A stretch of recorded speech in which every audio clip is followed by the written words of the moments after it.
What's up, everybody? Welcome back to this episode of Vendetta Sports Media's NBA previews. Jake Reno, Jerry Walker. We are here for another one of these, and it's the San Antonio Spurs.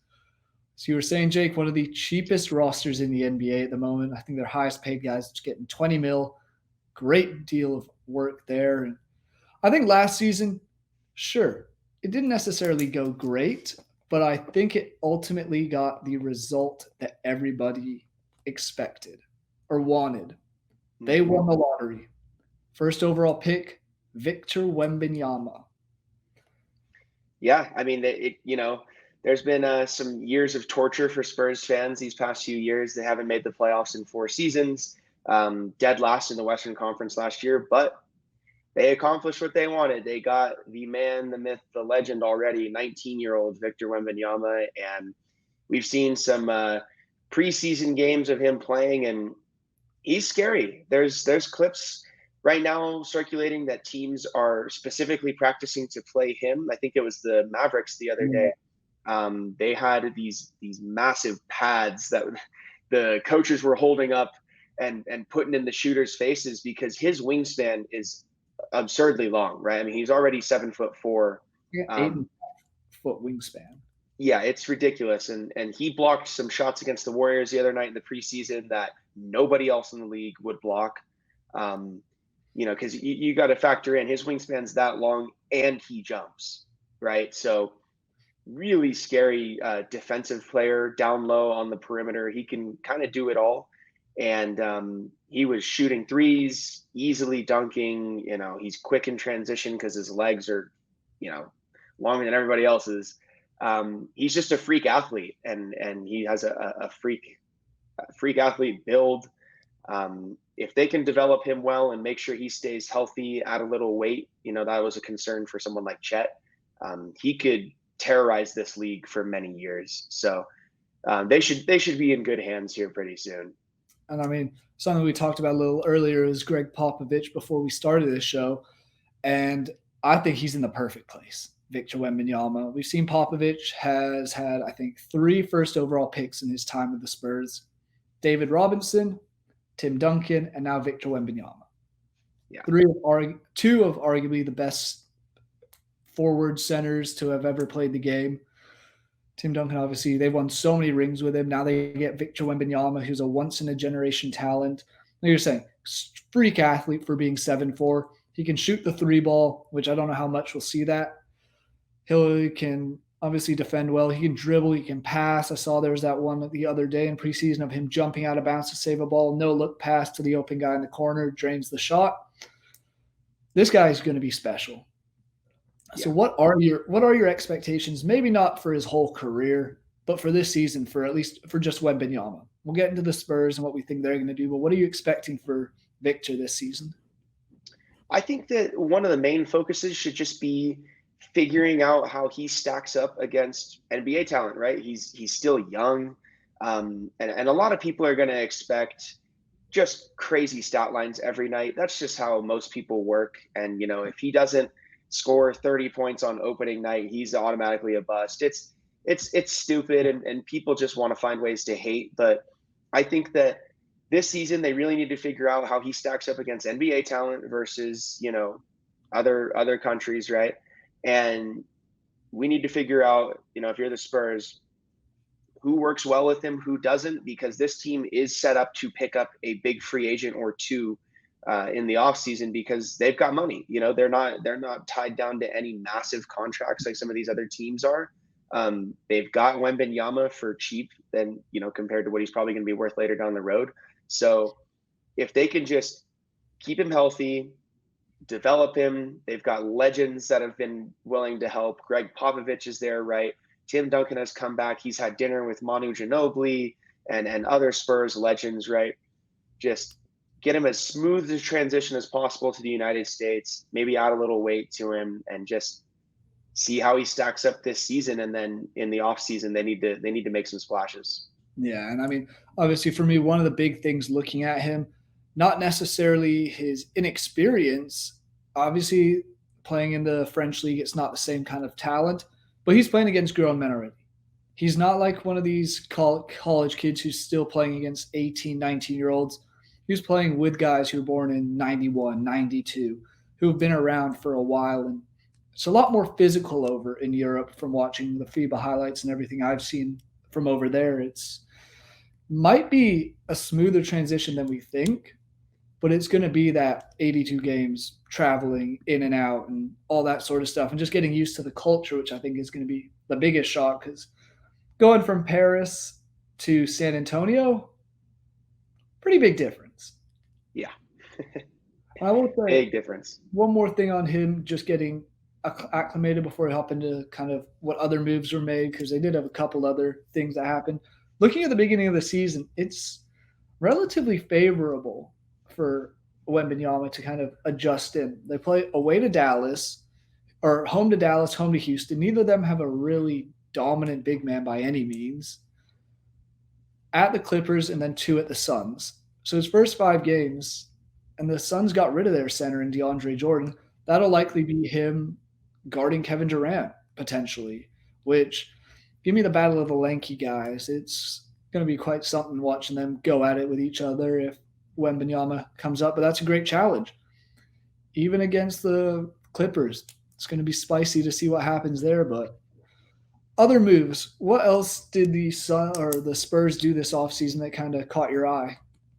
Well, they picked up Seti Osman, as we had talked about before this, and he's a guy that's been around, got some experience, and then they extended Keldon Johnson as well, and he's on a 20 million per year, which obviously is a lot of money, but like I mentioned earlier, nothing compared to you know guys like Joel Embiid, 46 million a year. Curry's making over 40 million. So he averaged over 20 a night last season. I think that was a good extension on their part. Keep a guy scoring over 20 a night on the roster to help out with someone like Wemby, who is probably going to be expected to score 20 a night at least, which is a bit tough, but it's the truth. And then they picked up, I believe it was Trey Jones, or was it Devontae Graham? One of the two, I believe. But a little bit of veteran presence. It's a pretty young team overall. On top of the fact that they are one of the cheaper teams in the league, like we mentioned. So, they definitely got a little bit of veteran experience, which is definitely necessary when you pick up, the number 1 overall pick is 19. There's multiple guys under the age of 24 on this roster. So it's a little bit of a fresh start in San Antonio. They're building from the ground up again. Yeah, it really is. And I mean, they did get Devontae Graham halfway through last season at the deadline. He will be missing the first 2 games of the season with a suspension, but it's only 2 games. Wouldn't look too much into it. You brought up the Cedi Osman one, and this is one I said beforehand that I was kind of excited about because he's not just necessarily a scorer. He only had 8.7 last year, but he kind of does a little bit at both ends of the court. Doesn't have great defensive numbers in terms of steals and blocks, but he's a guy that's a worker. And I think he's a great guy to come off the bench for this Spurs team. Slight issue, they have him listed as the backup power forward. I think it's going to be a big drop-off for teams when Wembanyama comes out of the game and Cedi Osman replaces him. Spurs are going to be one of those, but the rest of the lineup's kind of intriguing. I don't really know how I feel about it because they have Victor listed at the 4, Zach Collins at the 5, Jeremy Sokan at the point, Devin Vassell at shooting guard, who was their second leading scorer last year after Keldon Johnson, who is obviously going to be starting for him at the small forward. And the guy who's making the most bucks might as well be. I really don't have that high of expectations for him this year. No, and I don't think you should. I think this is another year where they're going to be, bottom of the pack, but they got what they wanted though, and that's a huge step in the right direction. And again, like I said, they have the money to target someone big in the offseason, or maybe 2 people. So I think it's just another down year for them. Big for development though, for a lot of these young guys on the roster. That's going to be something important, and just keeping these guys healthy so that in the future, in the near future, they can actually start to make a push. It's a little like OKC in a way, they young team. They have Chet, another super lengthy, tall guy that was seen as a pretty big pickup out of college. But um, you know, keeping them healthy, I think, is the biggest part, so that in a season or 2 seasons, even get some higher draft picks after this year once again, and then really start to push for the postseason. But I don't think we should expect really anything from them this year. No, I agree. It was a little disappointing, obviously disappointing record last season. I don't see how much it improves. They were 22-60. I could see Wembanyama because they won't. No one will say they were tanking, but it seemed sure as hell like they were tanking. One of the issues for them last year was the rebounding side of things. They were one of the worst rebounding teams in the league. I don't think they had a single guy averaging over 10 boards a game. Finished kind of right around that 43.7, so around middle of the pack, but it wasn't anything special by any means. Mm, Wembanyama will help out with that a ton, and I think that gives them. I could see them reaching peak or like at the peak 30 wins this year. I think yeah. that's as high as they go in an 8-game swing. Realistically, I think they'll be right around that 27, 28 wins for this upcoming season. Clearly missing out on the play-in and playoffs altogether. So it's going to be a rebuilding year, like you were saying earlier. Let Wembanyama adjust, get used to everything here to go out, make a splash at the deadline or do something in the free agency next season, because there's going to be some good guys out there that will be wanting to play with this super talented 19-year-old. Yeah, and I think if you're a Spurs fan, um, there's nothing to be mad about. I mean, it's just the reality right now. There were some amazing years for a while that Spurs fans got to watch and enjoy.